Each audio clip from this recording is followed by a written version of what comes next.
هذه قرية الشاتورية، وهي قرية كردية في منطقة جسر الشغور، تتبع ناحية بدامة وتبعد عنها 10 كيلومتر، وتبعد عن طريق حلب اللاذقية 3 كيلومتر ونصف. القرية تقع على قمة جبلية يحيط بها 3 أنهار، وهم الأبيض والزعينية ونهر بكسرية.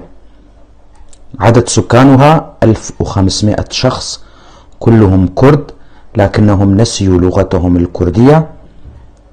يعمل أهالي القرية بالزراعة، زراعة أشجار التفاح والخوخ والرمان والزيتون. هذه المعلومات وصلتني من أحد أبناء القرية، له الشكر، وأنا ألقيها بصوتي. أنا علي عبد الله كولو، منطقة درباسية في محافظة حسكة.